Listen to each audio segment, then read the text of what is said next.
السلام علیکم دوستو۔ قائد اعظم کی کتاب پاکستان میں کیوں بند ہے؟ کیا آپ جانتے ہیں کہ بانی پاکستان قائد اعظم محمد علی جناح کی اپنی تحریری کتاب پاکستان میں دستیاب ہی نہیں؟ جی ہاں، حیران کن لیکن سچ۔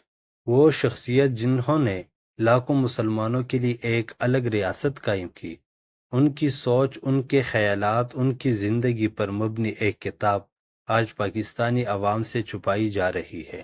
آخر کیوں؟ کس نے بند کی؟ کس کو اس کتاب سے خوف ہے؟ اور اس کتاب میں ایسا کیا لکھا گیا ہے جس نے ہمارے نظام کو ہلا کر رکھ دیا؟ آئیے جانتے ہیں سچ بغیر کسی پردے کے۔ قائد اعظم محمد علی جناح کی زندگی ایک کھلی کتاب کی مانند ہے، لیکن افسوس کہ اس کتاب کے کچھ اوراق ہم سے چھپا لیے گئے ہیں، جو کہ جسٹس راج موہن گاندھی نے لکھی تھی۔ پاکستان میں کئی سالوں سے پابندی کا شکار ہے۔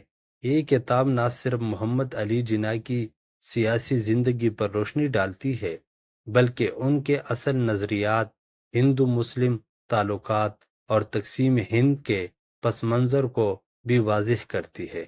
یہ وہ باتیں ہیں جو ہماری نصبی کتابوں میں موجود نہیں۔ یہ کتاب وہ سچ بیان کرتی ہے جو شاید کچھ حلقوں کو ہضم نہیں ہوتا۔ کچھ حلقے کہتے ہیں کہ اس کتاب میں جناح کو ہندو مسلم اتحاد کا حامی دکھایا گیا ہے۔ کچھ اسے پاکستان کے دو قومی نظریے کے خلاف سمجھتے ہیں، تو کچھ حلقے اس بات سے ڈرتے ہیں کہ کہیں عوام کو اصل حقیقت معلوم نہ ہو جائے۔